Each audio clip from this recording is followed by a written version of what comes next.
like The end of sanity. it was the end of sanity, man. Yeah, and then I finally fucking killed him, and I was like, what am I doing with my life?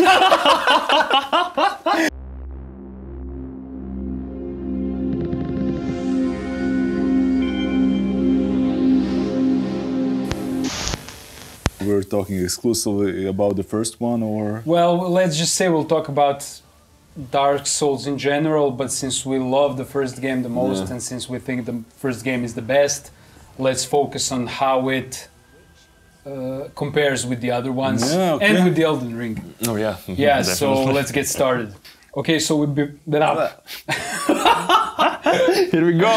Okay, so Nice before idea. we begin, a big shout out to the House of Music for letting us use their space to shoot in. So basically, for all your music education needs and practice needs, check out the link in the description because they got you covered. And that's it. All right. Let's begin. okay. Fran, why is Yes. Dark Souls? What is Dark Souls, and why is it so important to gaming in general? Well, for those who don't know yet about Dark Souls, which is probably a minority of gaming population, I think this year, was it that Dark Souls got a reward, the first game, the best PC game ever or something like that?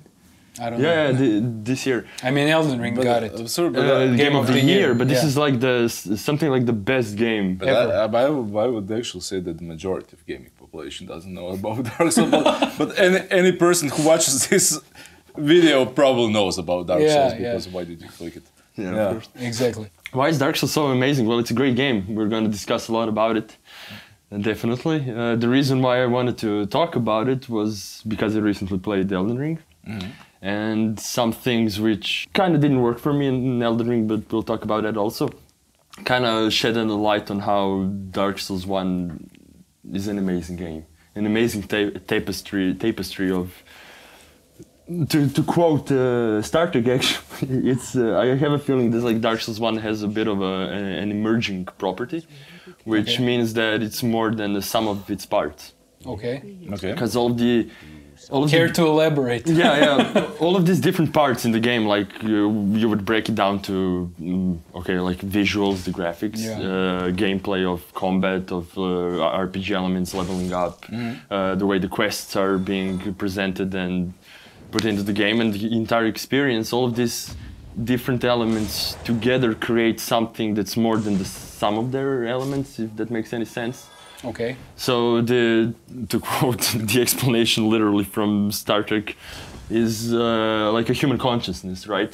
Okay. All of the We're getting biological... deep, man. Yeah. We only started and we're getting deep. Just one question.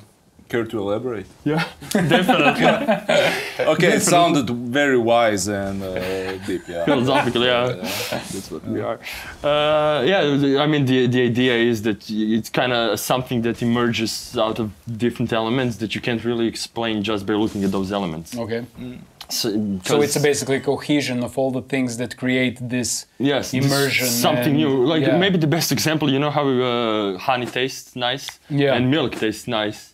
But when you combine the two, it's kind of different new flavor that didn't exist before. That's kind of the emergent property explanation. So yeah, I definitely got a feeling that Dark Souls 1 is one of these games because a bunch of these elements, when you break them down, maybe don't sound that good on paper. Yeah, they don't sound that original on paper, but as you said, it's like I wouldn't say recycled concepts, but brought to like a whole new dimension. You know? Yeah, definitely. Nobody combined all those things so good like so Dark Souls perfectly 1, together. Yeah, and it was it was groundbreaking and not groundbreaking at the same time. Yeah. I heard a story. Don't know if it's true. It's one of those internet stories, but that Miyazaki, the guy who was the director of the first game, the Demon Souls. Yeah. The story goes that he... Wait, he was the director of Dark Souls 1 as well, or only Demon Souls? Yeah, he's if I remember correctly, he was working on something else, probably Armored Core or something. Okay. Yeah, I remember. And then he got to direct Demon Souls, which, if I remember correctly, was already in production. A game that was already being developed. And he kind of just, got into it. And then, because of the game was a great success, actually, they gave him make Green Dark light, Souls make and Dark you know Souls, yeah. completely from ground up direct Yeah. this game.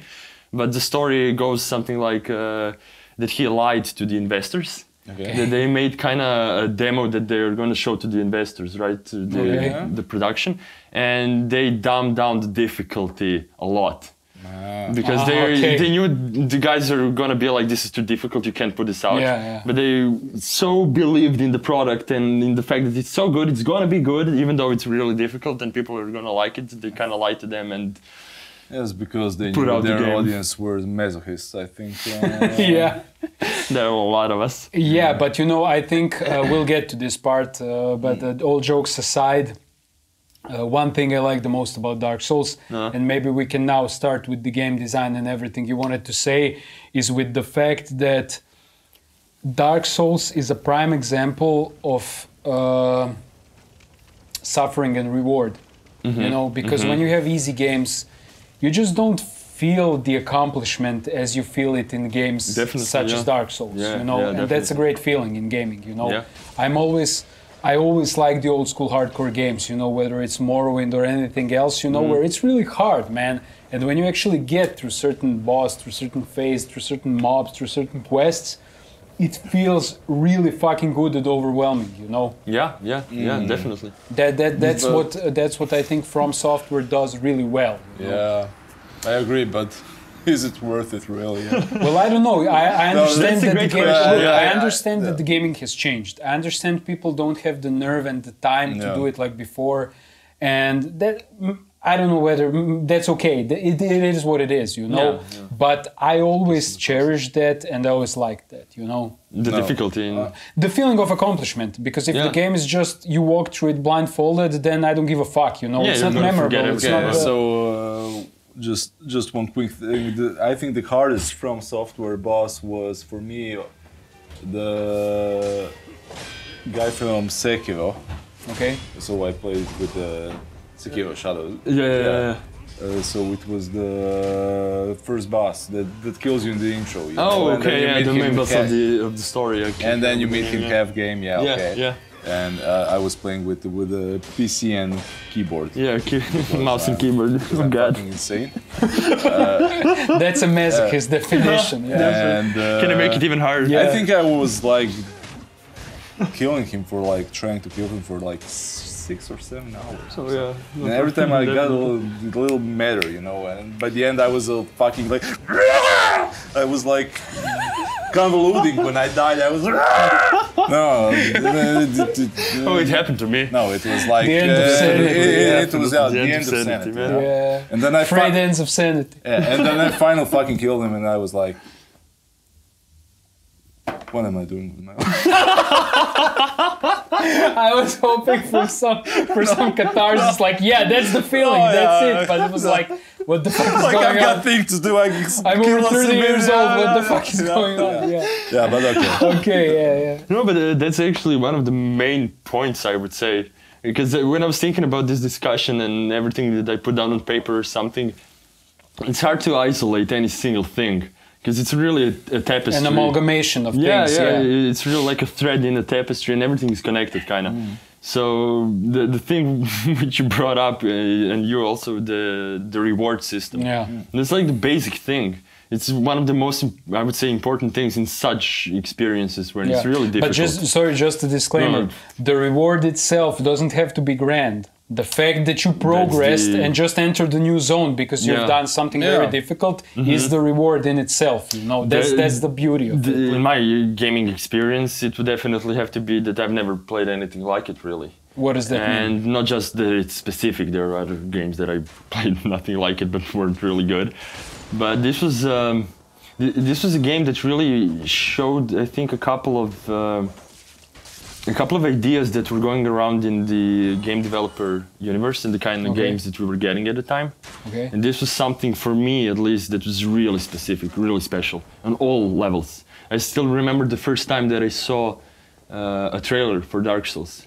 And I think it was before it was announced, I think, maybe I'm wrong here, but it's coming to PC. Okay. So it was like a PlayStation exclusive or something. It was a PlayStation. Yeah. Which year was it? Well, the game came out, I think, there's a funny part. The game came out in 2011. 11? It was at least the PC edition. The Prepare to Die edition came 2011, the same year that Skyrim. But didn't original Dark Souls, like for PlayStation, come in 2009? Probably, yeah. Yeah. Because the PC version already had the DLC embedded into it. And it was like a basic thing. You already got the DLC, and it was called Prepare to Die edition. Yeah. And by that time, because the port was so bad that you couldn't actually progress through the game. Whoops. By the time that I started playing it, it was already fine. Yeah. It was already all patched. If it wasn't before, I didn't even know the about it. remastered edition then later came, which was really fixed properly. Oh, you mean when the remastered edition came, it was properly ported to mouse and keypad. Okay. Yeah. But before that, you could play with the gamepad normally. Yeah. I mean, properly is like a really stretched word here. No, it's not. It's not. It's properly. Yeah, it's properly made. The remastered edition is properly. properly Yeah, but made. it's not really the proper way to play it. I mean, we played it like that. Yeah, but you have to be. I think the word is fucking retarded, or to play it like that, or something. But no, in remastered edition, no. In the remastered edition, it's I haven't actually tried that game. The remastered edition. You haven't or have? Haven't. Yeah. They already, and that's the part of the whole story and the whole experience and the whole tapestry, because they changed a couple of things in the remaster. I remember, I think you could get out of any covenant that you were in by sitting on a bonfire and just having a menu option. Yeah, I think so too. Yeah. Also, you could use Estus Flask while you were invading, which was also something that you couldn't do in the original game. And this is something that I can't really say for sure, but maybe you could actually even walk, like in Dark Souls 3, while chugging the Estus Flask, because you couldn't in Dark Souls 1 originally. You would stand still, chug it, and get back into getting fucked over while you were doing this age-old animation. But I would probably say it's kind of it showed me what a game could be. Okay. It showed me a thing, I think how... I played a couple of games before that really kind of blew my mind. Okay. Games like Silent Hill, all of them, the first, the second, the third. Yeah. Maybe Bloodlines. Okay. Vampire the Masquerade Bloodlines, Pathologic. And, I don't know, maybe Planescape Torment, something like that. Okay. These are games that were really different for me and something special. Yeah. But this game was really hard. It was really visually unique, kinda. It had a good stroke, good signature. The music was great, the animations were great, and I think most of all you could really feel in probably every step of the game how much effort was put into it. So the thing that I never got over in other Souls games was that they never made custom animations for you're too weak to wield it. Okay. I don't know if you remember that. Yeah. Because that was That was a great thing. It was such a extra thing in the game. There was no need for this thing. Yeah. No need. So what we were talking about is, it's an RPG game, so you have stats. Yeah. And you would start by choosing a class. A class is pretty open. In a sense that whatever you choose didn't really lock you into anything. You could level up anything from that. And you would have some stats. So for example, you had 24 strength, which meant that you could wield a sword up to that skill point. And if you found like a sword or a hammer or whatever that required 30 strength, you could still use that weapon, but it had actually custom animations for you're too weak to use it. For being too weak to use it. Dragging that shit. You're doing animations. You're going from 29 like, no, please, further, like you're... It's amazing. It's really an amazing and a lot of things are actually like this in the game. And some things are actually, for me at least, were really brand new. For example, the storytelling, which comes from reading items. There's a story in there. That's the story is like, it's funny because the lore is actually pretty... intense and deep, it's amazing. but it's so optional. I mean, you can like play completely. Dark Souls and not know a thing about the story. So the first time that I played the game, I didn't have money to buy it. I bought it later, and I played it offline. So I got none of the tips, none of the suggestions, none of the player marks and stuff like that. None of the multiplayer. And the first time that I finished the game, I had no fucking idea what the fuck I did. Like, what's the weight of the actions that I had on this world? Like, what happened? Who are these characters really? What's the connection? What's this world about? You kind of got a feeling. Yeah. But first, because I wasn't prepared for it, I didn't know that actually the story is going to come from reading description of items which you just find in the world scattered around, and in super dubious and strange conversations that you have with NPCs. Like no sentence in any. The Japanese people really conversations with them like that are like maybe super vague, and they're like giving you a work task and emulating the European medieval culture. Yeah, and it's like what? Gandalf, and everybody's talking like, what the fuck did you just say to me? It means nothing and everything at the same time. But I don't know what you said, but I had to backtrack 3 areas and find a little piece of stone and put it somewhere in the end of the game. Yeah, that's kind of like to focus ourselves, because we're all over the place, to start breaking down elements of, let's say, Dark Souls, and then comparing them and stuff like that. Yeah, you want to say something? Please do. I just want to say, because I really can't put my finger on a single thing that makes the game so great. Yeah. Takes from both the Western RPGs and the JRPGs and in the action RPGs, and everything, and just makes unique. I think the unique thing is the Miyazaki's vision. The world building. Okay, the mechanics also, but he already saw them somewhere or had an idea. But the world is very unique. Yeah, now that we touched upon the world a bit, let's just go into. Thanks. Let's just go into like the world building itself and the map of Dark Souls. Let's start with that. Okay, maybe. Sure. I think that's a good thing, because it's one of the best things in the game is actually the map of the game and the world building of the game, which is like, basically, if you look at it, it's a 3D Metroidvania style, like a Castlevania style games map, where basically everything is interconnected. Yeah. But it's a 3D. So basically, if you would just start there, what makes the world so unique? So the story, as far as I know, is that the first area they made was the painted world of Aramis. Aramis, Really? Aramis. The totally optional area. Yeah, cheers. In the game, Cheers. Very, very good. That was like a demo. Like a starting point. Yeah, to see how the level design is going to work. It's working, And actually, you can see in that isolated area the whole design of the whole structure of Dark Souls 1. Because the entire world, let's say, the entire map, the whole of it, is very interconnected. Yeah. In such a way that you're going to find shortcuts. In a way, like you enter an area, you finish the area, or go to another area, and then suddenly there's like a backdoor somewhere. You're back in the first area. Oh, this is connected, this is connected, this is connected. But what this actually does to a game, so the first time that I played it, and this was when the Prepared to Die edition was out. So the fact that this is a very difficult game was already pretty known, and I knew it when I was getting into the game. So I started the game. You go through the tutorial area, everything's fine, and you get to Firelink Shrine. And Firelink Shrine serves like a sort of main hub. A main hub, probably something like that, which connects all of the areas. Not all of them, but a bunch of them, which you're gonna start and get to others. And so you get there, and I'm like, okay, which way to go? Because there's no compass. Yeah. There's no marker to tell you where to go, what your quest is. I love that, by the way. So you come to the Firelink Shrine, and if I remember correctly, you can go up to the undead bird. Or you can go kill yourself and go to the catacombs. Yes, you can go to the catacombs. So I think the Dark Souls players are like in 2 categories: those who went to the catacombs and quit the game, and those who went up and loved the game. I'm the one that went to the catacombs.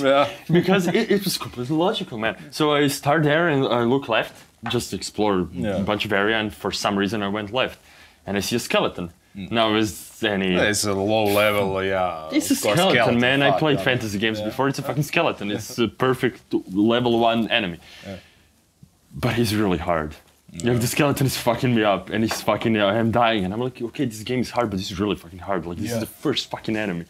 And then after some time I realized, oh, you can go right, and you get to the hollow. What's the name of those guys? Those most basic enemies. Whatever. So you get to the most basic, like something like a zombie-like enemy. Okay, this is where I'm they're all supposed dead. to. I think They're all hollow. Yeah. Oh, whatever. And you and I found this is a proper difficulty. It seems like yeah, and I'm gonna go this way, and I start going the proper way. Let's call it. I get to the Moonlight Battlefield. Remember the name? And I go back to the blacksmith. And as I'm going back, I see there's a road left down to the basin where you can find the Hydra. Yeah. In a Oh, lake. I love that Yeah. part. Yeah. But actually, going down that road, you can also end up in the area with storm drakes, if you remember this area. I remember Stormdrake area. And I passed through that area. Totally remember. So. And I, No, but do you remember it? Yeah, It's same. fucked up. Yeah, no. I same Continue. remember it, but okay. it's an area where you get the what's the name of the ring? One of the best items probably in the game if you're a sick man like I am. You got the ring that gave you a boost on damage if you're low on health.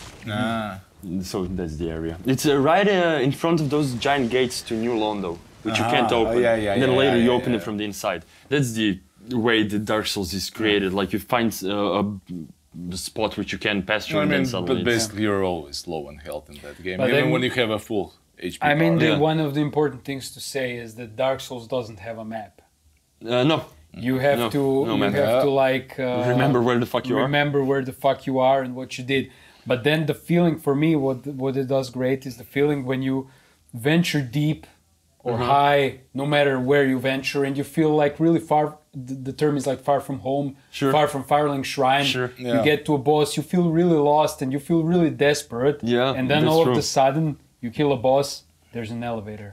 Where does this elevator go? Yeah. Back to the Firelink Shrine. And you're back home. And that's that's the amazing. beauty of, That's amazing. of yeah. that Respite, yeah. of Dark Souls world building. Yeah, what I was saying just to finish it up So is that's why you decorated your apartment as Firelink Shrine. what all depressed and melancholy like Yeah. everybody's But yeah, just to finish it up. So what happened was I got into Blighttown Yeah. great from a back area. entrance. Yeah, from the And I back. and I finished the entire game So without. you went from down. Yeah, I went from. The poison swamp. I went from the. It's an upper side actually, the other upper side, and I was really kind of. Why is every mob, why is every enemy faced away from me? It's like everybody's faced 180 away from me. Like what's happening? Then okay, so I got into the back entrance, but what it actually meant was that I finished the entire game without seeing or dealing with Copper Demon or Gaping Dragon. Never saw them. Oh, Until the second, things, yeah. until the second time that I played the game, and I was like, "Wait, what the fuck is this?"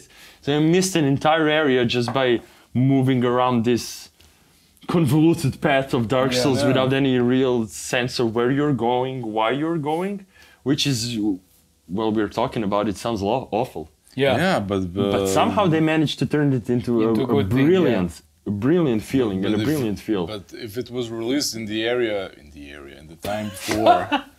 the time before, works. internet and walkthroughs, I think I could play it like 10 times and I would not get to the painted world.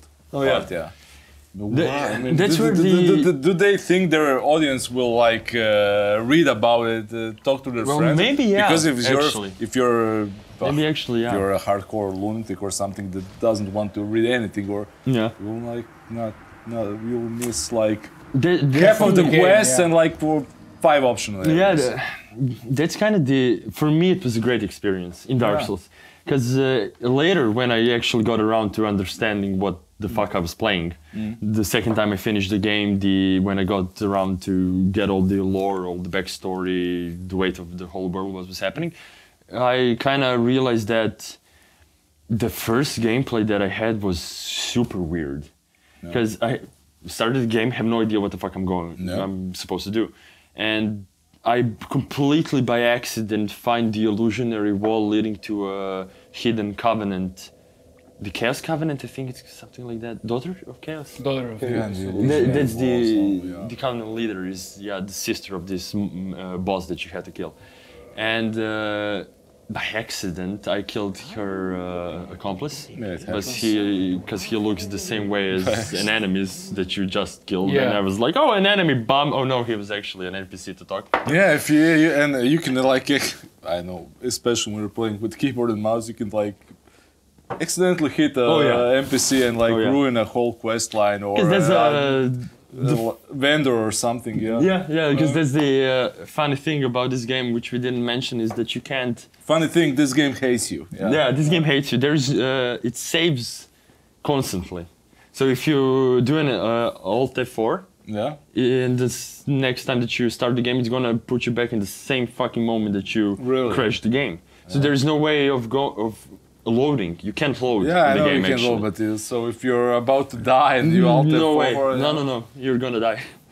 No way to save yourself by Oh, cheating, it's which is called a great thing. Prepare to die. It's really. Yeah. But it's kind of really- punishing when you do a mistake, which I did a couple of times in my first playthrough. By accident, hit a mob, and he would become hostile, and you had to kill him. So the whole storyline with this NPC is just gone in the winds, Yeah. and you have The no threads idea. of prophecy have been severed. Though. You Yeah. remember from the Morrowind. Yeah. Disclaimer. That's right. But do you remember? Sorry, just do you remember from Morrowind that mud crab merchant, Yeah. which looks exactly in Morrowind? There's like a merchant who has the most gold. He's called a mud crab merchant, And he's he just a looks mud like crab, all yeah. the fucking mud crabs in the game, which you can kill. He But looks he no has different. he has the most gold. But he has the I think he has 30,000 gold, and at him, the rest are much poorer. yeah, with him you can sell like the most expensive items. But he looks like a normal mud crab. There's nothing different about him. You No, can just to kill warn him. you that Yeah, It's that's just like wild. a random island in the south. Yeah, in the somewhere, south, yeah. But anyway, luckily in Morrowind you can load actually. So Yeah. yeah. did But Morrowind? Just a Yeah. quick question. Did Morrowind had that announcement that you killed? Yeah, the thread of prophecy have Yeah, been severed. when you If kill yeah, an yeah. important, Yeah, if That's the it's quote, for the okay. main story. and you're if, unable to finish the main quest Okay. line. Yeah, so it it says warns you. something like load the game or Continue in continue this- to live in this world that Yeah. you're doomed or Yeah. some shit like Nice. that. Yeah, Yeah, you're gonna do that. Nice. yeah. If it's something like That's that like in real life. Now yeah. this is really an off topic, but that's usually where people do it is when you first get to that Daedra guy, which has a full set of Daedric armor on yeah, him. yeah. He's important for the main mission. Then you want to just kill him to get the full The Daedric armor. Yeah, but then it's like fuck off, you know.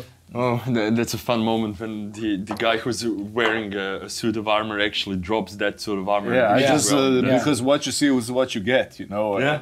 Exactly. Every item. Exactly. everything, Yeah. And But something extra. This will which you- probably happen a lot where we dive into Morrowind every time because we still think it's the best game ever. So, but okay, let's get back on topic. Okay. Yeah. So what were we talking about? The Dark level Souls design. The level yeah. design of Dark Souls. Yeah. But to once again get into things, because you mentioned the quests, it's very connected to the way the quests work in the game. yeah. Because nothing tells you that you actually started the quest.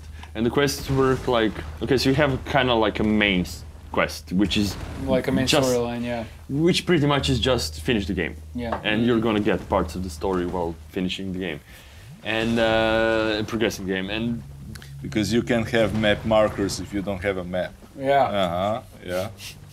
or a compass, there's no compass, right? Is there a compass? I don't think so. Why would I you? literally do can't compass? remember that now, but I don't Because I think was so. playing Elden Ring so much lately Yeah, no, that I has a don't- compass. Yeah, but that has a.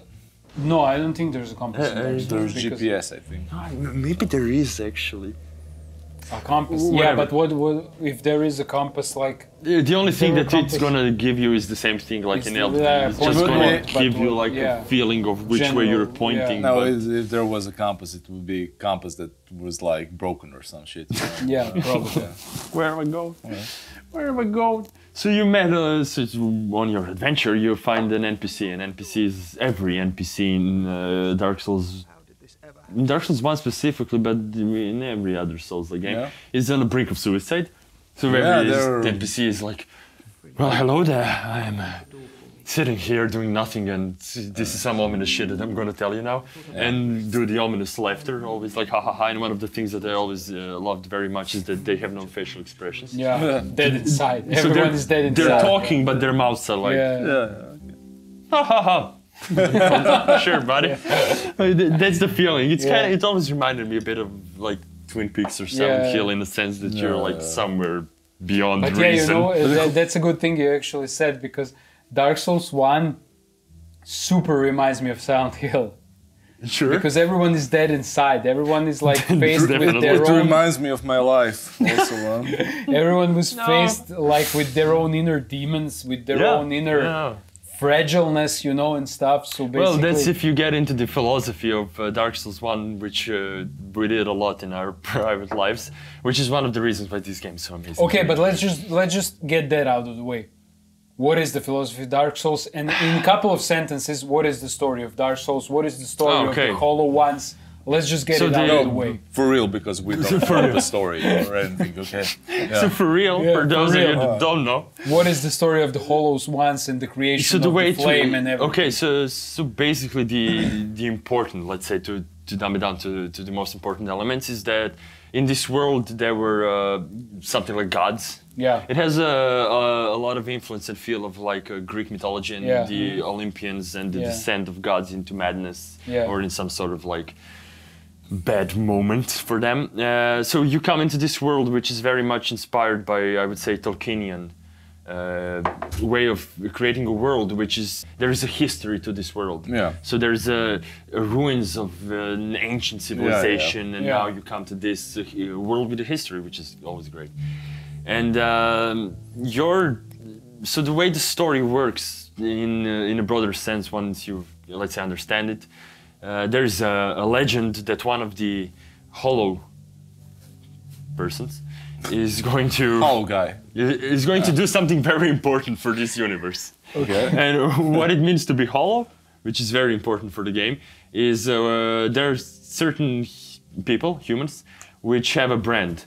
And once you die, and if you have this brand, you're gonna resurrect like a zombie-like creature. Yeah, but just before you continue on that note, just give us back the history of like the kindling of the flame and the beginning of the fire and why I don't even remember why the completely people the became story, but hollow and stuff. if I remember correctly, so first there was as they call it, the Age of Dragons. Yeah.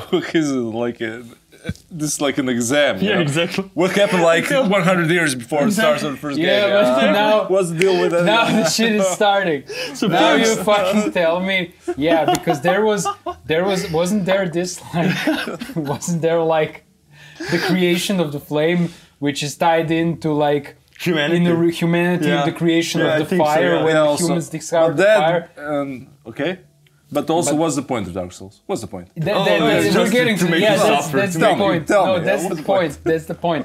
Didn't like Gwyn and someone else Lord create? of Cinder. Yeah. You have a couple of them. So first there was like the Age of Dragons, right? Okay. So the world was ruled by dragons. Okay. Which ones? What were their names? The one that I remember is the Which best. year exactly was this? The best multiplayer fight ever in the game is with what's it called? It's not Khalid. That's the fucking area. Kalimith. The Blade he's- Dragon. Yeah, he's from the DLC. That's the worst fight That's the best from the Dark Souls, and the hardest fight for me. Yeah, but for multiplayer, if you're playing, Yeah, if you it was- invited the guy, the best fight. Yeah, but The best fights. yeah, Let's okay, get back okay. to story. Sorry, Okay. I'm sorry. So there were first there was the Age of Dragons, and then there was the Age of the other age, which the fire started. So you have a couple of very important characters in the story, which are going to be main bosses of the game. Okay. You have Gwyn, Lord of Cinder, Okay. and Gwyn, Lord of Cinder, is the end boss of the game, and he's like the lord of a human army. That's the feel that you get of it. I can't remember exactly what the order was called or The whatever. Lord of the human army. Well, that's the feeling that you got. You got knights, and that's Lord of Cinder. okay. And then you got. You know, but this is like exactly what Dark Souls is like if you haven't read what it's actually about, but fragments you get from the game, you know. It's- Yeah, I think he's making Yeah. things up. yeah, okay, probably. okay, you okay. won't know the difference. Trust me. Yeah, but okay, let's just continue. So basically, So you have Gwyn, you have the Witch of Izalith, which is the fire mage, and she has her witches with her, and And Sauron. and Sauron, the Lord of Darkness. You have I can't remember what they called him in the intro movie, but he turns out to be Manus. the father of the abyss, which is the first kind of like the human. That guy, yeah. Yeah, that guy. I totally know his name. Yeah, but how did we get to that? I mean, Okay, we're... what? Okay. What the One fuck step at a is? time, man. One step at a time.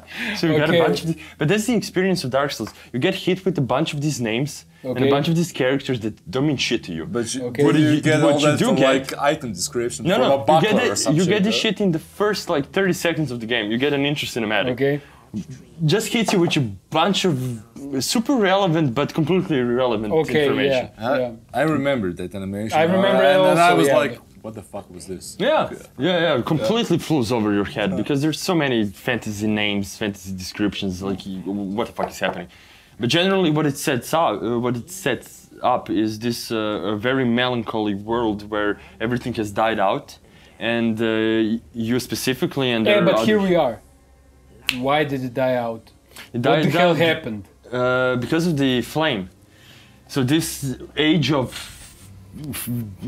flame, what's it called? The Age of Wonders. Age of Flame, What's it called? It's been a couple Age of of years. I can't Empires. remember. the Fire Years. The Fire Years. Yeah, okay. So the lords, Gwyn, the Witch of Izalith, they fought the dragons, and with also kind of the Greek mythology I moment doubt of her name was like Lord Witch of Iceland. She probably has a name, but okay. Yeah, but- sounds disrespectful. I can't remember. I Lord remember she Witch. turns out to be the worst boss in the game. She's but the worst spider boss. lady. No, that's the Quelaag. This yeah, of the Witch of course, yeah. Izalith turns out to be But the tree. What's it called? The Chaos Tree, something like that. It's the worst fight in the game. It's super random. It's at the end of the game where you're in the Hell area, Yeah. and you have that tree-like boss that you have to run to him and then hit a couple of like branches to open the area inside, and then it's a really random, random fight. Yeah, they have like in Dark Souls 3 they have a fight like that. Yeah? Yeah. Can't remember really. Which one? You fight with a tree. With a tree. And you fall. You're breaking fence like and it. fall out. How nervous he is. You can see like, please say something relevant that people are going to yeah, understand. let's just, like, okay, so let's try this again. okay. What the fuck is the actual story of Dark Souls? I don't know, man. No, it's a story of. You can say I don't know. You don't have to make things up. You know? Yeah, it's okay really? to say I don't know. Yeah. I don't know what it's about in a sense of like what it's trying to tell me, but Yeah, it's a really isn't- good fantasy Okay, story. so basically this is what I remember. Tell me if it's true or not. So basically there was a beef between those gods or something with Gwyn or something, whatever, something. All of these And- gods led by Gwyn fought against the But dragons. isn't there a moment where like someone wants to rekindle humanity and someone doesn't, That's your and quest. then they're stuck with this? Okay, That- what? So that's your He knows more than he lets out. You know. smart man. That's kind of your quest, and that's your grand What was decision. your quest? Whether you're gonna rekindle the flame or not. Yes, And the flame of that's Yes, the end game decision basically. Darkness in this game. That's the end game decision. Yeah. Okay. But the What thing are is Dark that- Souls? Yeah. What so, does so it mean? darkness actually is humanity in this game. Okay. So yeah. that's the trick here. Yeah, that's the the light, trick because the fire. it's the opposite. Yeah. Yeah, the fire is for the gods Yeah. and for the old world. Yeah, The yeah. one that you now inhabit, but the ruins of the old Now we're getting world, somewhere. Yeah. See. that was run by the fire. Okay. But the fire has died out. And as the fire has died out, so have the lords and this entire world that was here before you. And what happened is this mark appeared, this brand. And this brand, the people who have this brand, when they're going to die, they're going to be kind of resurrected as a zombie-like creature. That's why all the hollows are just That's what waiting, the just term being- for this game is a hollow, not the zombie. Why are Yeah, some but the hollows whole- like mindless and dead creatures and some like And some are not. depressed and dead? Well, that's the where we get to the genius part of the philosophy. Možeš tri pelena. Thank you. So that's the, jel snimuješ? Da, Mislim u smislu radi, jesmo još u da, prvi da, pol ja sata. sam restart. Bro. So that's where we get to kind of the genius part of it, but so to be hollow means not only to be zombified completely. Okay. It means to lose your touch with your humanity. Humanity, Because yeah. as That's you why you die- get humanities and become human Yeah, in the but- game. And, Yeah, that's all. As Also, you we're gonna die, get you to that. become like more and more undead. Well, the way things You're like a slightly bruised man, and then it's the final shown phase more like into you're- it's shown more in the interactions that you have with NPCs. Okay. So the way it goes is you are hollow, which means that you're kind of zombie, like, and you look zombie-like. Okay. And what feeds you and what gives you some sort of an energy to progress forward is actually not to give up, which is the great part about it. Those branded hollows which gave up, Okay. they're mostly the NPCs which you find are those NPCs. Okay. So for example, you find a merchant. Okay. And this merchant, he doesn't fight. He doesn't take souls from kills which he Okay. made. He loots the dead, like yourself and the other who fall into combat, and he sells their items. And he never moves from his location, and he went insane, and he's completely hollow. And that's the process. But he still has the spirit of commerce, which I respect. Huh? Of course. You got to have that money for some Yeah. reason. Because what money is actually souls. Yeah. So The that's- ultimate currency. So that's what kind of keeps him on the edge of not falling into complete hollowness. What does he do with the souls? I mean, he just... He consumes them, probably. We don't see this physically, Conjecture. but that's kind of the law. That's kind of the lore of the He universe. snorts. Yeah, fella. Give me those souls, man. Give me those I've souls. got these cheeseburgers, man. Yeah. There you go. Fella. Thanks. Yeah, exactly. Because the way it goes is the NPCs which you find in the game, which are actually the enemies which you find in the game, which are hollow, are kind of what you may become if you give up. That's kind of the philosophy which... If you give up like fighting for the cause, If you give up on but are the NPCs hollow? accumulating... No, not all of them. They're all hollow in the sense they're all cursed. They all have the brand on them. Yeah. They But all not have... all of them are actually. Not all of them became hollow. No, not all of, Okay. all of them went hollow, because the suggestion is if you do go hollow, you're gonna be one of the enemies in the game. But it's still a minority of like mobs that don't attack you, that just sit idle and do nothing. Yeah. The majority of them actually attacks you, so Yeah. that's still an effort. Yeah. Yeah. Well, the thing is about infusion. That's the to them, thing, huh? exactly. These NPCs that attack you, who are they? Like middle ground. What do you mean by NPCs? Like Not general NPCs. enemies? No, which no, General no, enemies. For mobs. example, you come to the Undead Burg and now Okay. people attack you. Are those the same people as you? Or Well, are actually- they controlled by some boss or I'm some not really shit? 100% sure, but I think that it depends on the area, because they're different areas, and every area is very thematic and has its own storyline about it. So the enemies which you're gonna find in that area are gonna be story connected with the area and with the boss of the Okay, I area. get the. Hey, No, yeah, that's what I meant. That's Yeah. the point. Yeah. But when you see like the first enemies that you find in the Undead Burg, which But actually they're actually look not connected to But the why- gargoyles. On top they of look them. exactly like you look when you're hollow. Exactly. Yeah. And what that suggests is that they're maybe the lesser men But why do Yeah. they who hate just went completely hollow instantly because Why- they had no power to. But why do they hate you? Why do? I mean, it's obviously a fucking PC. Oh yeah, sorry. A game that has to have enemies, but you have like so super mega That's depressed it. people that just let me die or just that's buy the- some shit from me, and then you have that fucking mobs that attack you, but they don't take themselves. They don't hate you. That's I think they don't hate you. They don't attack themselves. But for example, I want to know what Certain was the story with the Black Knights, because those motherfuckers are really like beefed up Okay, for so a fight. okay, that's Black Knight is like an extra. Do you know he's not Miyazaki? I know. Okay. We'll see. But he's What I he's do- my closest connection to Miyazaki right now, so that's We'll see what I remember and what I know. But I can actually remember why Black Knights are so scattered around the. because those motherfuckers are The just entire- out to get you. You know, they're like it's like they Yeah. have a kill order. So what you get is like you have an area which is based on a certain theme, and the enemies are going to be that theme. But then in almost every area or every other area, there's going to be a Black Knight. He's like a super tough enemy. He's just a mob. He's not a boss, but he's a super tough enemy. If I remember correctly, he always dropped the same item, which you use for. He can drop his items, like his sword, his spear, because they're different kinds. But also, I think he always drops an item which you use to reinforce your weapon and to make it stronger. So they're actually kind of a very optional moment because they're very hard, especially the first time. They're also very easy if there is a ledge nearby. Yeah. So that's like just general map design of the game is you have an area, you have a boss, very old school actually. You move to another area, you progress, you get points by killing enemies. If you die, all of those points are at the place where you died. And you have one chance to grab them. If you die, that's a really hard thing about the game.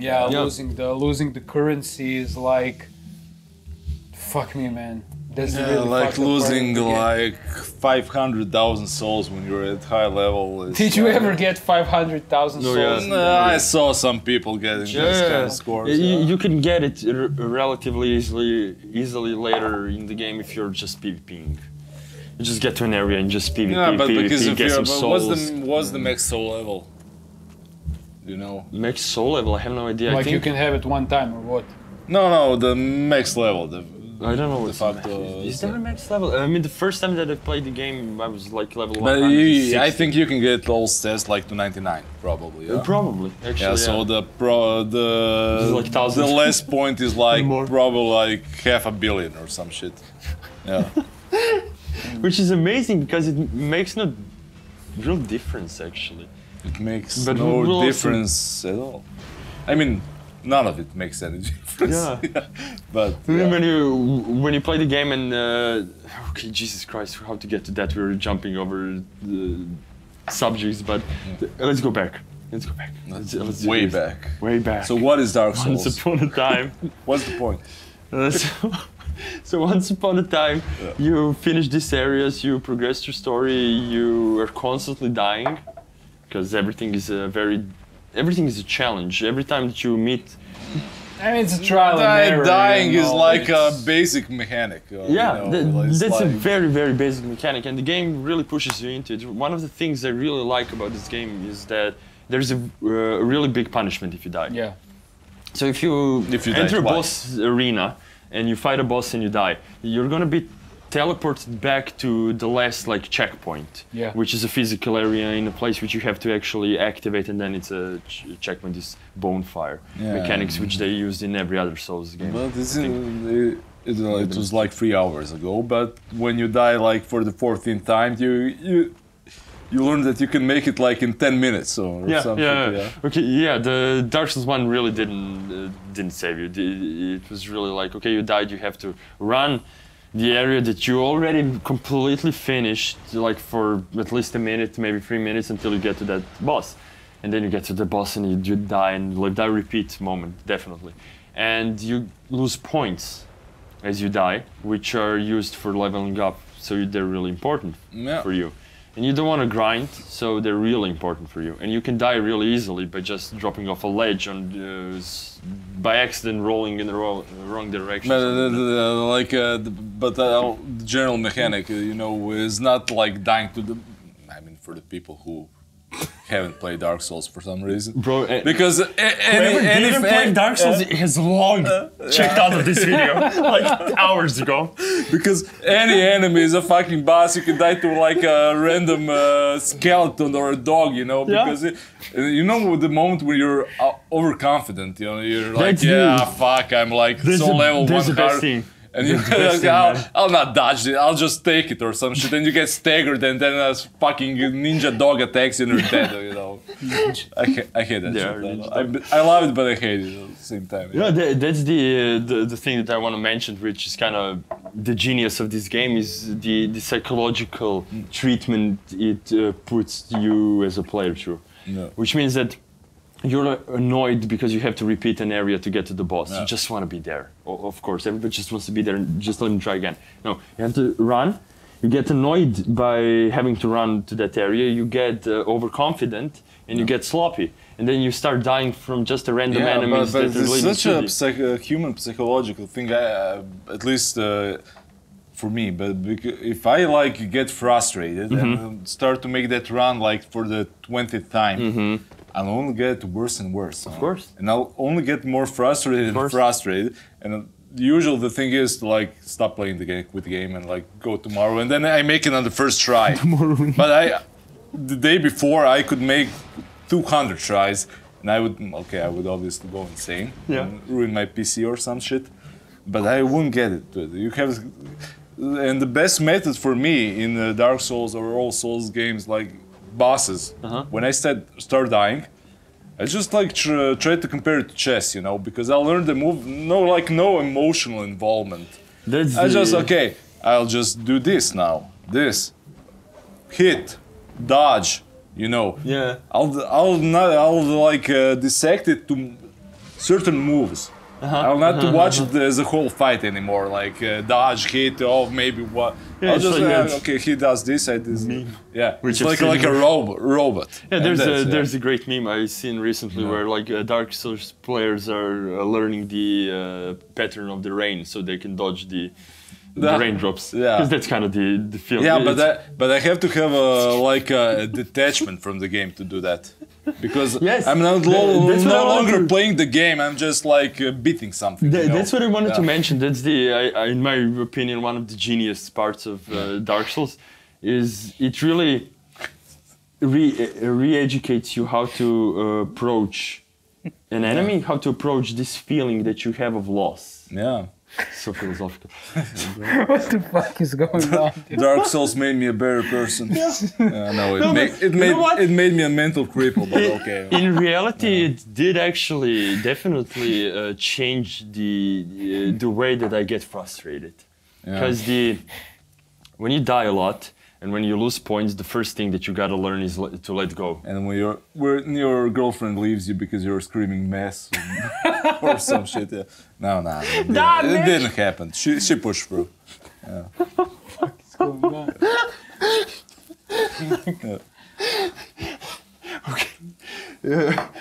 Let me cool my emotions. So one of the genius things about it is that it really re-educates you how to approach to these things. You have to let go of losing points. You have to let go of dying. You have to really like learn the fact that you're gonna die a lot. You're gonna lose a lot. You're gonna suffer a lot. But I like that mechanic, but at the same time I don't, because when you get to that point, as I was saying, you have to get emotionally detached. You have to like this is a video game. I can be in a certain way. I can move. Do this moveset, but before it's like personal. I'm like involved in this game. This motherfucker is like killing me for the. But that's and then I get like. That's the drug part. Enjoy it more. The game is so good that even if you're frustrated, you want to try again. Yeah, of course. And it's challenging. It's not unfair. That's the fun part about it. It's really difficult, but it's not unfair. So you can actually. But you have to like watch it as it is. It's a fucking video game. Of course. There's a certain pattern of movements that will make you beat the boss. Yeah, exactly. Yeah. But for me, that's always a step of detachment at that point. If you understand. Sure. Yeah, definitely. You have to detach yourself, and I think that's actually a very good thing, not just in Dark Souls per se, but in today's market of video games, I think it's really a good thing to learn to detach yourself from a game. But because most games don't get that like level of emotional engagement from me. This is a really intense game. So what you have is a really in the moment, quick reaction kind of combat. Yeah. So you're always pumped. Yeah. You're always kind of like, even if you try to make yourself like, I don't give a fuck, I'm gonna be like completely really dead inside. adrenaline-inducing. You're always kind of like, yeah, exactly. Which is a great thing. It makes you want to try again. Yeah. And the elements of which I always find very interesting in this is exactly the learning curve which you have in.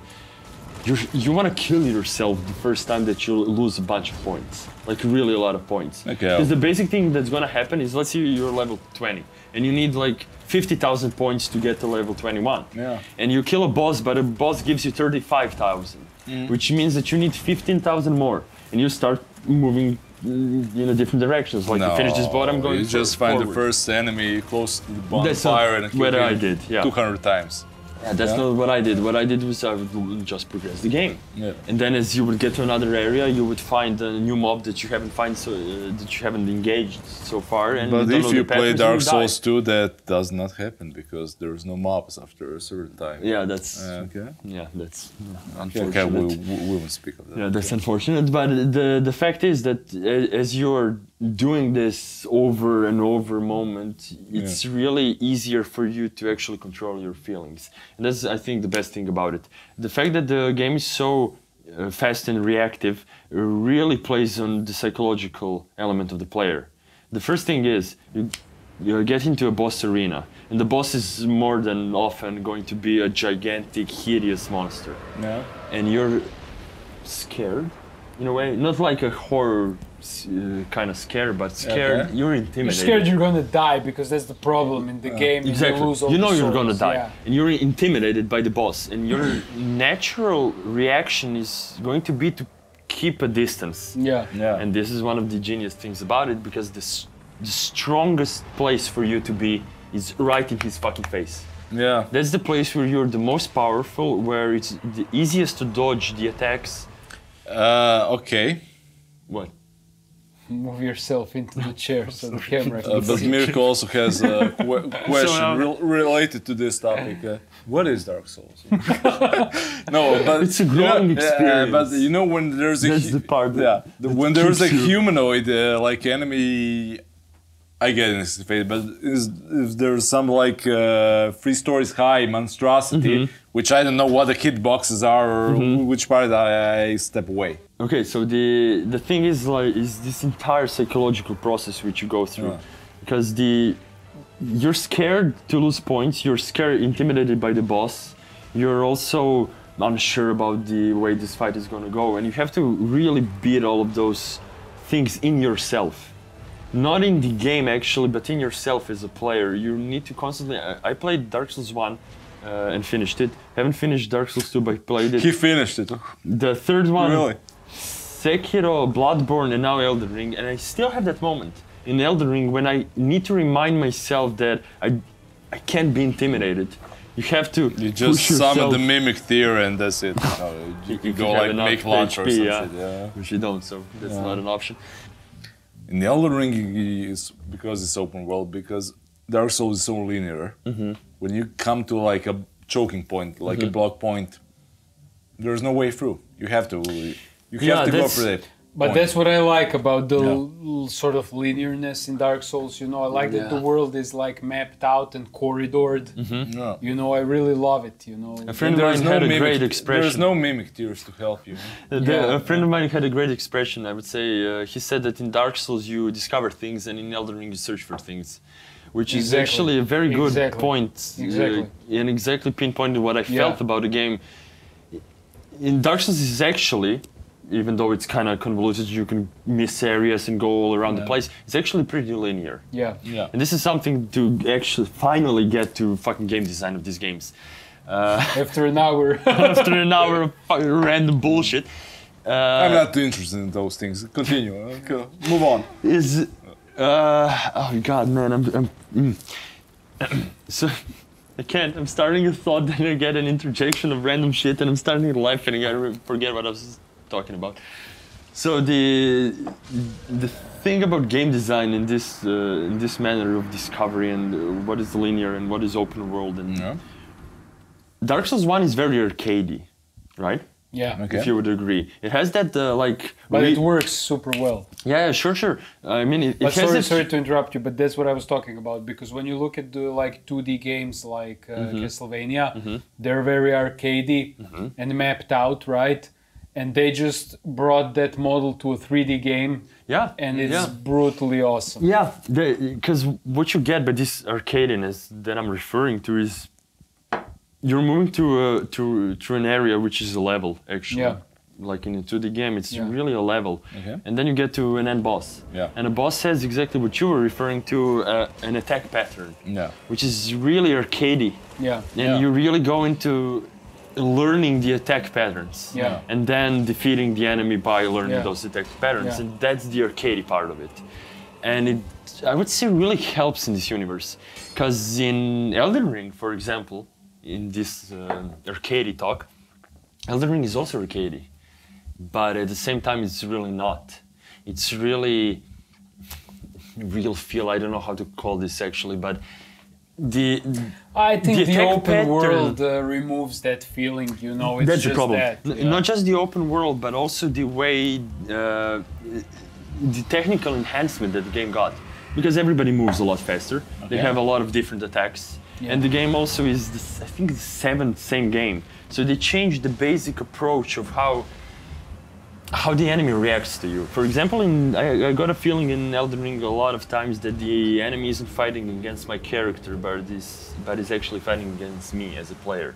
No. And that's shown in the way that attack of an enemy has no fucking sense whatsoever. So you would have a guy who jumps, and he defies any logic of physics, and he doesn't drop down the way you would think he would drop down, but he is in the area and like, and then he drops down. Because it actually is played on your reactions as a player to make you fuck up. Yeah. It's a constant thing. That's what you Yeah. think. It's a constant thing I in agree. Elden Ring. I found it a million times. Like, for example, the first fight that I had Yeah, with there's like a delay to attack or something. yeah. which makes no Yeah. sense. Wow. Because you have, for example, three Sentinel, the But first boss. maybe that's what like... Fuck that, the guy I don't want to Yeah, talk fuck about that guy, it. by the way, yeah. But that's what maybe they wanted to make it, since for me Elden Ring, I think it is a much easier game than Dark Souls. Sure. Sorry. Maybe, Možeš držati tu misao, fuck moram naviti scena. just a second, maybe they wanted to incorporate something new that's gonna make the game harder, since they made it easier for definitely. starters, you know. Let's just continue with, since it's popular right now, I just want you to give me your thoughts and comparison on Elden Ring and Dark Souls. Because that's a very important topic, since for me, let's just break it down like this. For me, Elden Ring is basically an amalgamation of all the Souls-like games. No, definitely. I think they just went and said, let's give the players everything we had in Sekiro, Bloodborne, Dark Souls, Demon Souls, let's put it together, and let's make this open world game where you have like parts of Dark Souls, parts of this, parts of that, and let's put it out. And I think it works perfectly. It's the logical conclusion, you know, but is there like, is the conclusion? Can you make something more out of it? I think it's like this ends. Yeah, the but just to Souls-like finish up, I think they made it work really well. I really enjoyed the game. I really liked the game. I really think it's great. I would give it like 9 out of 10 for what it is, you know, and for what it's trying to achieve. Sure. And it also has a mass appeal, you know. Yeah, it has a mass appeal. Without sacrificing much. I'd say much. it's easier than the Souls-like games, but again, you have like moments where you're in like Stormwind Castle and is it Stormvale? Stormvale, yeah. And you feel like that old school Dark Souls feeling because you're in narrow corridors, you're instanced. I don't know. I didn't play it really. He's joking. But anyway, Don't tell but I know that you don't share my opinion on that, and I know you had certain issues with Elden Ring, and I want to know what they are and why. Well, I have a strange relationship with Elden Ring. Okay. And especially what you said is something that I was thinking about. It's kind of a moment while I'm playing the game, I haven't finished it yet. I got to, I would say, about 90%, maybe 80%. Okay. The last, the capital. So, I would give a game like a very good grade. Okay. Right? Because I think it's a very good product. Yeah. But I do have a lot of issues with it. And for me personally, it's actually not so great to experience. Okay. Especially playing Dark Souls. And I took a lot of what I knew about Dark What do Souls. you mean especially comparing to Dark Souls? Yeah. Okay. Sorry. Because, you know, playing Dark Souls, finishing it twice, then the third game, I kind of got into it. Okay. And kind of the mentality of this sort of Souls-like From Software game. And that's the way I approach this game.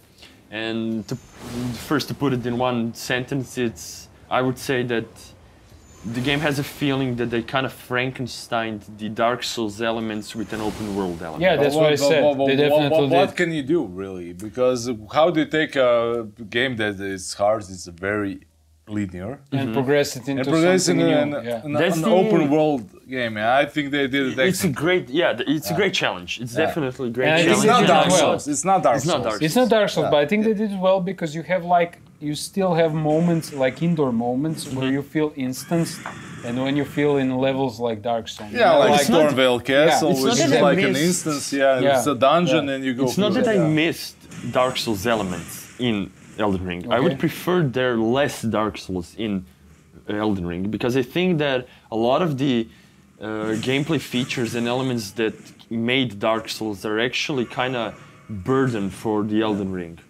For example, let's talk about the reward system. And let's talk about items.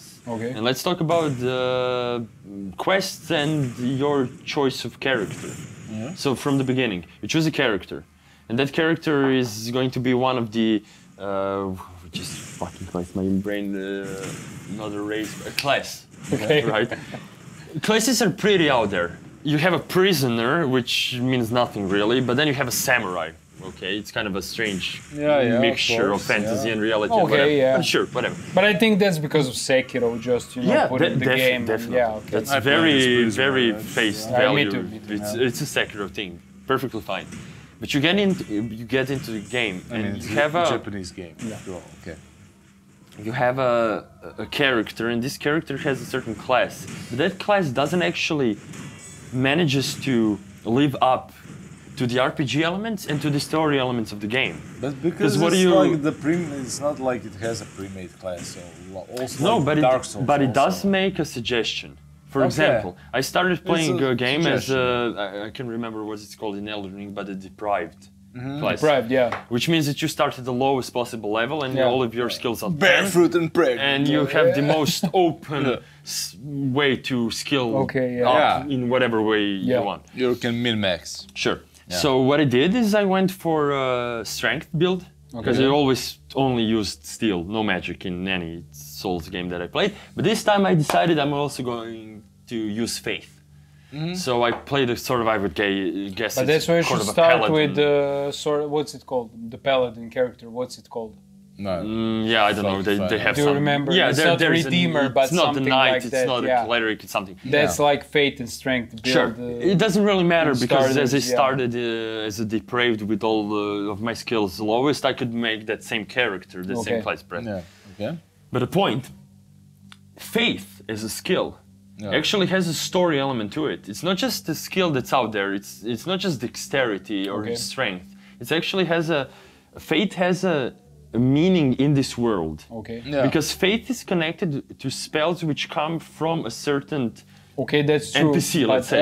But what's your problem? No, but also it's I'm true gonna come to because that. when you pick intelligence and sorcery like I did, because you think like the most in traditional RPGs the spells would be like the faith is in Elden Ring. Because in sorcery you have like just those fucking crystalline spells, you know.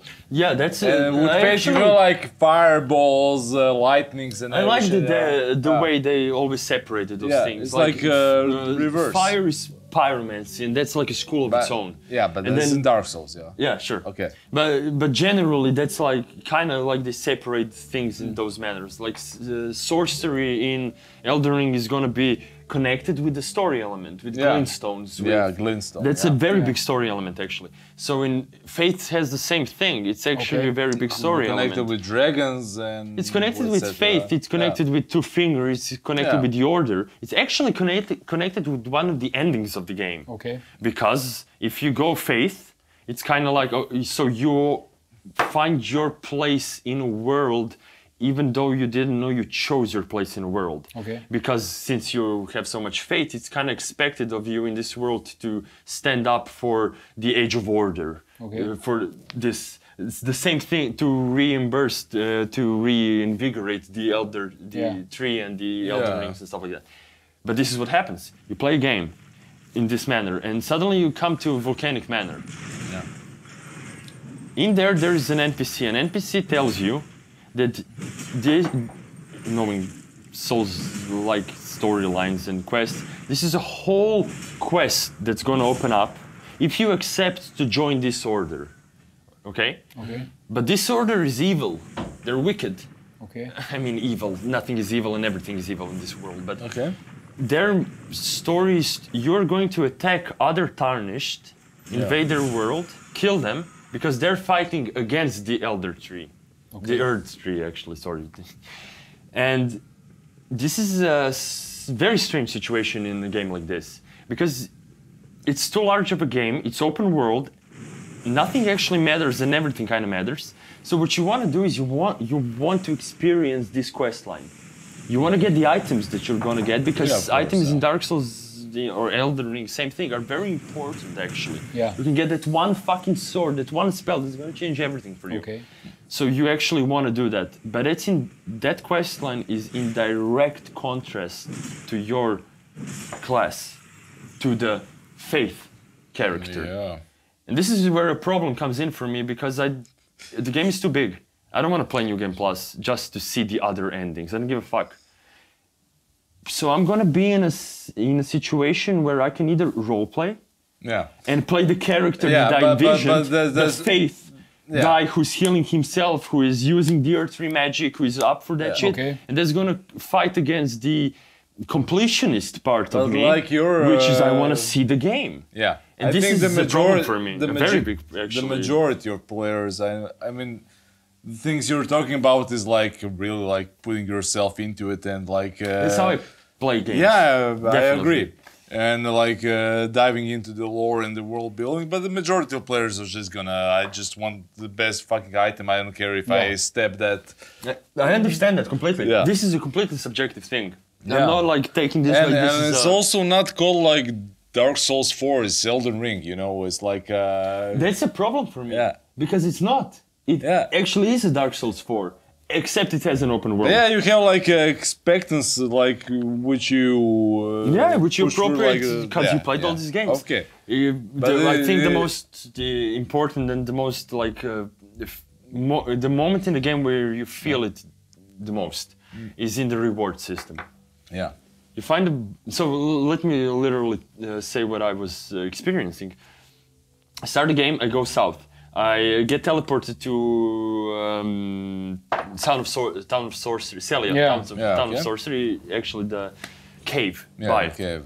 A very strange moment in the game, because as I escape the cave, because I'm super under-leveled for this cave, everybody's like, they see me, I'm dead. Yeah. Literally. I get out, I sit on a bonfire, the woman appears, I can't remember her name. Yeah. And she's like, oh, I've been watching you for a while. Not sure if you were the chosen one, but you are, so I'm gonna give you this.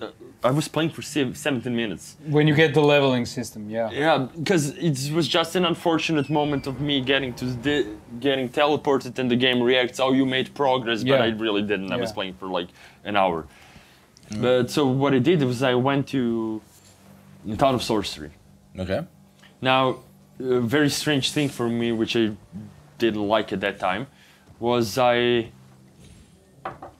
had the ability to teleport out of the area that the game teleported me in. Yeah. Which is kind of contradictory to me. If you teleported me to an area, I'm supposing that's a challenge I'm supposed to deal with now. But you can instantly just teleport back where you started from, so that was like kind of why the fuck is this even happening? I don't actually understand why they put in the mechanic of teleporting you to another direction. They do several by chest. To fuck up your life. But you can instantly teleport back. And if I'm not the kind of player that I am, and I want to create my own story, so when the game teleported me to Town of Celia, that was the story of my character. And there was no way I'm going to teleport out of there. I'm going to finish it. So what happens? I start using my Dark Souls logic, which is bashing your head against the wall. Fight it until you're good enough to defeat it, and then move forward. But what happens is you get to an area which is Town of Sorcery, whatever, you manage to get to that area, even though I was like level 10, whatever. And then you have a boss of that area, which is Nox Sorceress and Nox Priest, if I remember correct. A horrible boss fight, by the way, in my opinion, game designed, because they're in a very enclosed area. They have a scythe and a mace or something like that, but it's actually whips. And since they're fighting in an enclosed area, you're very introduced with the fact, which I'm also not very fond of, that enemy attacks pass through objects, which is super annoying. Yeah. Because it battles the arcadey real feel. Yeah. If it's real and it cannot go through fucking walls. Yeah. It fucks up the feeling that you got. So that was kind of like, whatever. But okay, I spent hours on those bosses because I'm under-leveled a lot. And I managed to defeat them, finally. And what do I get? No progression, nothing. What I get is one chest with the sorcerer's staff inside, but I am not using sorcery. So for me, this is completely useless. So I've just spent hours on something completely useless. And this happens 98% of the game for me. When I started the game, when I got to the Limgrave rest site, whatever, just in front of the way to Stormvale, I found my gear. I got the drop of, is it Lordric or something like that, the green armament. Okay. Sorry, not the armament, but the armor of a knight. And I found the two-handed sword. And it was great. It looked amazing, and I was like, this is what I'm using. And since that moment, and that was the beginning of the game, to the end of the game, I haven't changed a thing. I changed my armament, sorry, again, the wrong term. I changed my armor, but I kept the sword. But for me, in Dark Souls and especially in Elden Ring, like, okay, you get like major drops from bosses and everything. Like the best weapon would probably two-hand sword with like random claymore. You find. Yeah. You just took a random plus 10 or yes. some shit. I took a random claymore. At the moment it's plus 20, and that's the item that I'm playing with. But this is the problem. 98% of the items that I picked up are completely fucking worthless. Yeah, because, not just worthless for usage, but also not once did I use crafting in Elden Ring. Not once. Yeah, which means that my inventory, bro, is 98% of useless, worthless fucking shit that I never even glanced at and find no real usage for it. Especially the fucking MMO like the type of I'm just riding around killing sheep. What the fuck? I haven't killed one sheep. Why would I kill fucking sheep in Elden Ring, bro? Or pick up a row of flowers and stuff like that. Yeah, but you can possibly pick every flower. But I also haven't used crafting once. Because it's. I mean, it has its uses. For example, you get to an area like a Lake of Rot. Yeah. Now, I was playing a Faith character, so I had the spell Fire Cleanse move, which actually cleanses out the build-up of rot or poison or whatever. Lake of Rot, is that? I remember there was like multiple. One of it was poisonous one because it's like a From Software game, of course it is. But in all of them, but one, you could like use your mount or circumnavigate. Not here, yeah. But here you would fucking die. Yeah. Not in Lake of Rot. I'm often fond of the worst areas. Yeah. So Lake of Rot for me was amazing. It's you find an area underneath, which is just. Have you been to Khalid yet? Khalid? Yes. Khalid, whatever the fuck it's pronounced. So you have like you've introduced yourself to the rot mechanic. Yeah. So what you later in the game you found in those other Sofra Riverbank and the other one you've seen probably that. Ainsel Riverbank. Exactly. Yeah. So a part of that opens up later in the game, you end up in a Lake of Rot, if I remember it correctly, which is an underground. It's kind of a Super Mario moment where you have like platforms. Platforming. Just rot everywhere. So you're constantly getting fucked. And then you kind of have this safe spot, and then you push a button, and some stuff gets out of the rot, and you can jump on that. And it's a very Super Mario-like level.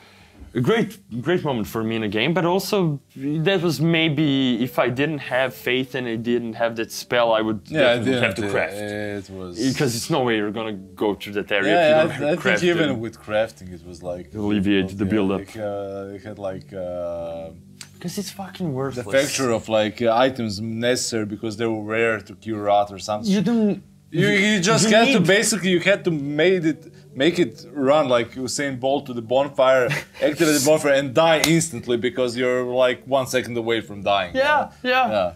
I mean, personally, I understand why they chose to put it in. Yeah. Because when you make an open world game, but it's something I don't actually like. I would prefer they made it more like Shadow of Colossus. Open areas, give me time just to ride and enjoy the environment. But what they did is they put pickups, which is this MMO thing that I'm calling like Rova fruit stuff. Billion stuff that you can just pick up for crafting. Yeah. This is something to give you, I would say, from a game designer's perspective, something to give you a moment while you're just traveling. Yeah. Instead of just, like being like this, you actually can just press that button and pick up something, even though it gives you kind of a serotonin boost or something like that. It is a thing, definitely. But in an overall picture, it's kind of, why, bro? For example, one of the greatest whys in Elden Ring for me is, why can you sneak? Why the fuck can you sneak? Even the joystick doesn't really have enough buttons to give you a sneak option. I didn't have a problem with sneak. I actually enjoyed it. I didn't use it It's once, not a problem, it's just a question mark. Why do you put... Okay, like they try to incorporate different mechanics that are really useless. Kinda. I mean, kinda. I can agree. Kinda. It doesn't like it doesn't diminish the. I mean, it's like a plus. Yeah, I mean, probably you can play maybe a sneak character in Elden Ring, but who the fuck would do that? You can't play a sneak character. That is exactly the point. But it's useful sometimes. I know, but maybe maybe you sneak above the boss. You can play it with spells. You can like camouflage yourself. Because I've done it a lot of times. But that's kind of like the problem which I have with Elden Ring, I think, is that I didn't feel the return value. When I was stuck at some place or some point, you're not just stuck, I always felt either under-leveled or over-leveled. Which is what we talked about in the very, very beginning, 6 hours ago, is when something is difficult and when something is challenging, you kind of remember it, it keeps in your head. So what I did is I went south. I did all of the south area of the map. I finished Caelid. No pun intended. And then I went to Stormveil Castle.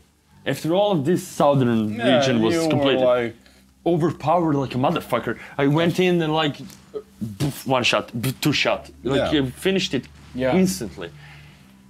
But I kind of don't even remember it because but that's happens in Dark Souls, because if you stray along the... No, Dark Souls you have like a choke. I never felt like it. But that depends. I never felt like I was but if you persevere through it, you know you... But that exclusively depends on your way of playing, you know. Sure, okay, you can...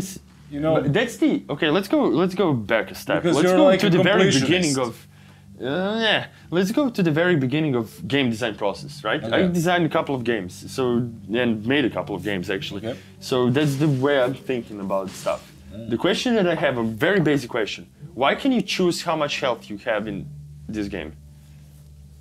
Why can you choose? Why can you choose how much health you have in this game? Because think about it, the amount of health that you have, and the amount of damage that you take, one of these things, is one of the most direct relationships that you're gonna make with a game. The first enemy in any game that you make is gonna hit you, and he's gonna deal some amount of damage, and that's gonna create the entire feeling of you and the game. Is it a difficult game? Should I sneak and go around? Should I just jump in and kill everybody? That's the way that you make relationships. Yeah, but what's the problem? My question is, why can you choose how much health you got? Because it's an RPG. Exactly. But Elden Ring is the kind of game that actually super fucking punishes you if you don't have enough vigor. Every person that I talked about, fucking person that I talked about who played Elden Ring told me, so how much vigor do you got? It's not a choice, it's more of a necessity, and then it makes the fucking it irrelevant. Problem. For example, is it Anstel or something like that, but the natural born of the void, a boss of like a rot area, has an attack. If I remember, if I'm correct about this, I think I am, I'm kind of even sketchy about saying it out loud. Outlined. Because I'm not used to this kind of treatment from a Souls-like game, but I think he has an attack when he punches the floor and there are 3 explosions. You can't dodge one of those. You have to take a hit, okay. even though you're in light roll. I have 10 vigor. This is a very problematic moment for me because the game is telling me that I actually must have a certain amount of vigor. Okay, but you know what? There's also, you have those situations in RPGs. Yeah, sure, but they aren't Dark Souls-like. But why wouldn't you level vigor? Because you know why? Because I finished Dark Souls 1 on level 16, I didn't touch vigor. And I felt like a goddamn motherfucker of the universe because I didn't level up vigor. It was the greatest achievement ever. I was so good that nobody could touch me. I only level vigor and use exploits. I mean, that's the proper way to play this. That's something that Elden Ring taught me. When I was playing Dark Souls, I had this feeling like I want to do this proper. Yeah. I don't want to cheese this game. I don't want to go to online to find information about it. And I could actually really do it. Not Elden Ring. Elden Ring grinded me up so much that I didn't give a fuck about going to the internet, finding out where something is, or just cheesing the death of an enemy, because there are a lot of ways you can cheese a lot of bosses and a lot of enemies. And it didn't feel bad at all, because this was the problem. The game offered me the ability to choose how I want to play, but then it punished me because I chose this way of playing. It punished me because the joke's on you. Yeah, exactly.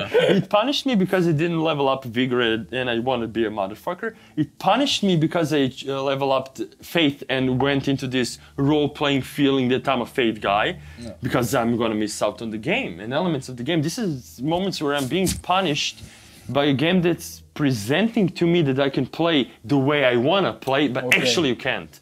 That's the problem that I have with Elden Ring. That's the problem that I have often while playing Elden Ring, is that I spend a lot of time butt-heading with an enemy that is going to give me nothing, or an area that's really going to give me nothing.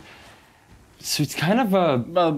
But can you really like make such a large game with so many... That's why I would have to in the end... something. Exactly, that's why in the end I would give this game a good grade. Also depends on your, again, on your playstyle, because there's like a lot of people that won't take every optional area, explore every fucking room before making to Stormveil Cut. Of course. You and I will, and we'll be sure. grossly overpowered by the time. Yeah. But it also gives like an reward achievement like by itself, because you like put in like 20 more hours before this boss than like somebody who put like 4 hours.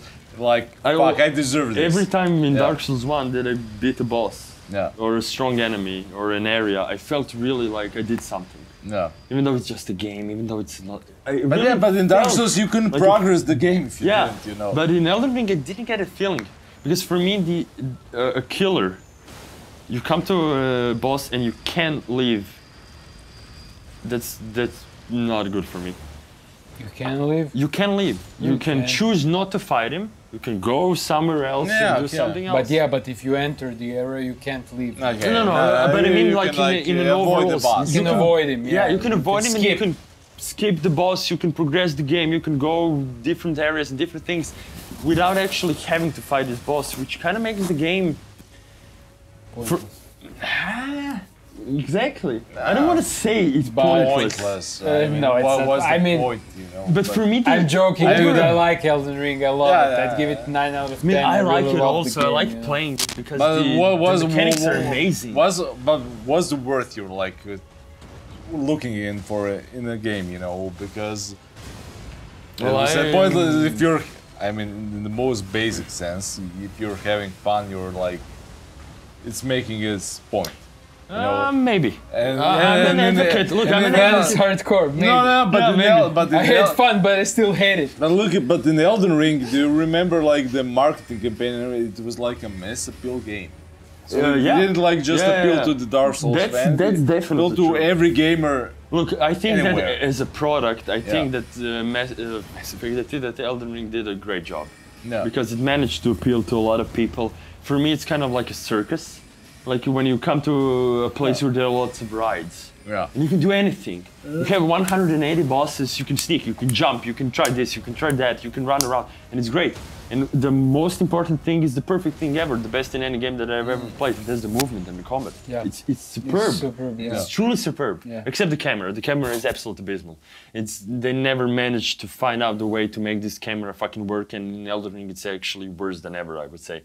You have so many super large bosses which make the camera go fucking insane, and the fact that they use the technique of dissolving the object when it's in front of the camera just makes you like roll into a rock that you can't see or something. Camera, not a good thing, but whatever. I mean, I would have to give this game a good grade because it's really well done. A lot of effort has been put into it. You can feel the love and the effort. It's a great game. But at the same time, since I can compare it to, because everything is an experience-based thing, for me, I'm always looking for a good experience in a game, whatever it is. And since I played Dark Souls 1, I don't like Elden Ring that much.